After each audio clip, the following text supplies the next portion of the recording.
ভালোবেসে বিয়ে, কিন্তু 7 বছর পর স্ত্রী যা বলল, তা শুনে স্বামীর চোখে জল। লাল হার্ট যেদিন স্ত্রী স্বামীকে বলেছিল, তুমি যদি একদিন আমাকে ভুলেও যাও, আমি তবুও তোমাকে ভালোবাসব, সেদিন স্বামী হেসেছিল। কিন্তু কয়েক বছর পরে সেই কথার আসল মানে বুঝে তার চোখে জল নেমে এসেছিল। শিবনগর গ্রামের ছেলে জামিরুল। খুব সাধারণ পরিবার, ছোট্ট একটা সেলাইয়ের দোকানে কাজ করত। একদিন পাশের গ্রামে বিয়ের অনুষ্ঠানে গিয়ে প্রথম দেখল আসমাকে। আসমা খুব সাধারণ মেয়ে, কিন্তু তার হাসিটা ছিল শান্ত, চোখে ছিল মায়া। সেদিন খুব বেশি কথা হয়নি। তবে যাওয়ার সময় আসমা শুধু বলেছিল, বিদায়। কিন্তু সেই এক শব্দই জামিরুলের মনে থেকে গেল। এরপর কয়েক মাস পরে আবার দেখা। ধীরে ধীরে কথা শুরু। সকালে শুভ সকাল, রাতে ভালো থেকো। একদিন আসমা বলল, তুমি বড় মানুষ হতে চাও? জামিরুল হেসে বলল, না, আমি শুধু এমন মানুষ হতে চাই, যাকে কেউ হারাতে না চায়। আসমা চুপ করে ছিল। তারপর বলেছিল, তাহলে আমাকে কোনোদিন কাঁদিও না। অনেক বাধা এসেছিল।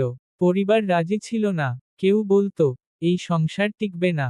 কেউ বলতো, ভালোবাসা দিয়ে জীবন চলে না।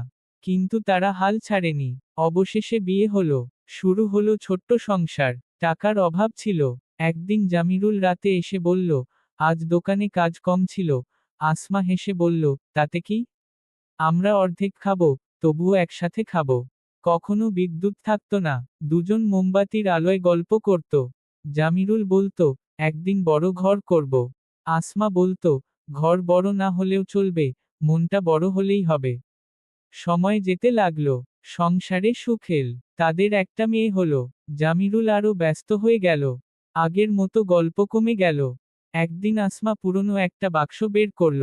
ভেতরে ছিল পুরনো ছবি, প্রথম দেওয়া চুড়ি, আর একটা কাগজ। জামিরুল জিজ্ঞেস করল, এগুলো এখনো রেখেছ? আসমা হেসে বলল, যে মানুষকে ভালোবাসি, তার ছোট জিনিসও ফেলে দিতে ইচ্ছে করে না। সেদিন রাতে জামিরুল ঘুমাতে পারছিল না।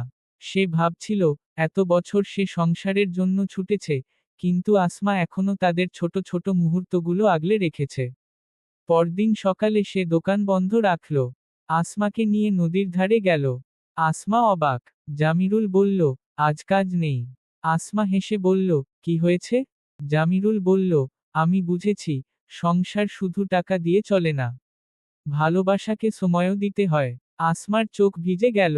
সে বলল, আমি তো শুধু তোমাকে পাশে চেয়েছিলাম। সেদিন সূর্য ডুবে যাচ্ছিল।